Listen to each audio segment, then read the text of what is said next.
अस्सलामुअलैकुम दोस्तों, डॉक्टर रिजवान अतर consultant pulmonologist आपकी खिदमत में हाजिर है। अच्छा, हमने एक वो सेगमेंट जो स्टार्ट किया हुआ है कि इंटरेस्टिंग केसेस आपसे डिस्कस किए जाएंगे, तो काफ़ी इंटरेस्टिंग केसेस आते रहते हैं। टाइम कम मिलता है तो इसलिए बताते हुए टाइम लगता है। तो एक और बड़ा इंटरेस्टिंग सा केस आया। एक फीमेल पेशेंट आई जिसका सितंबर में 2023 में हिस्टेक्टमी हुई, मतलब उनकी जो बच्चादानी होती है वो निकाल दी गई। उसके ऊपर जब टेस्ट किया गया पता था कि कोई रसोली है। जब टेस्ट किया गया तो वो एक ट्यूमर था। अच्छा, उनको ऑन्कोलॉजिस्ट वगैरह को जो दिखा रहे थे उन्होंने कीमोथेरेपी वगैरह नहीं कराई, तो उसके बाद वो अपनी ही घर पे मेडिसिन करते रहे, कोई आगे पीछे उन्होंने दिखाया।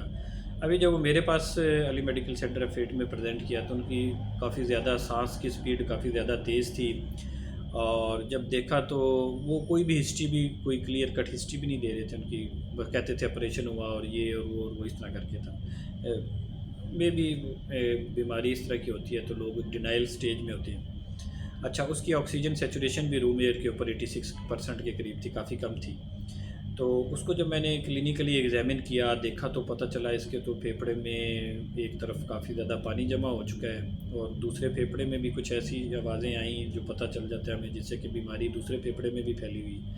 अच्छा, उसका फ़ौरन से एक्सरे कराया गया। एक्सरे में कंफर्म हो गया कि राइट साइड पे काफ़ी ज़्यादा फेफड़ों में पानी था और दूसरे फेफड़ों में भी ट्यूमर फैला हुआ था। वो जो नीचे आपका बच्चादानी का ट्यूमर होता है, कैंसर जो होता है, वो ऊपर भी फैला हुआ था।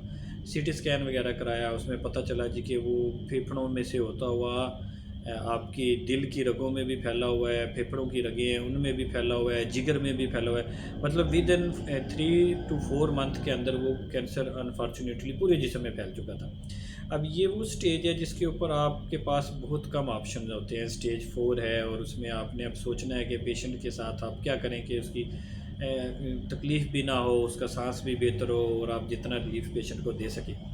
तो बताने का मकसद इस तरह ये था कि जो थोड़ा सा इसमें इशू था कि पेशेंट्स ने थोड़ा सा डॉक्टर की एडवाइस को फॉलो नहीं किया। ऑन्कोलॉजिस्ट ने उनको कहा इसका ये जो ट्यूमर निकला है ये काफ़ी एग्रेसिव होता है, लियोमायोसार्कोमा कहते हैं उसे।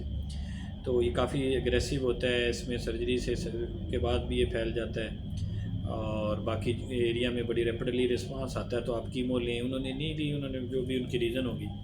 तो अब जब हमारे पास आया तो अब हमारे हाथ में तो चीज़ें बहुत कम थी इस पेशेंट के ऊपर। जब हार्ट के ऊपर भी डायलिटेशन आ रही है, आपको लग रहा है कि इसको फेफड़ों में पानी भी है, फेफड़ों की रगों में खून भी जमा हुआ है, जिगर में भी है, हड्डियों में भी मेट्स हैं, जिगर में फेफड़े दोनों तरफ काफ़ी कैनन बॉल टाइप मेट्स थे उसके दोनों तरफ।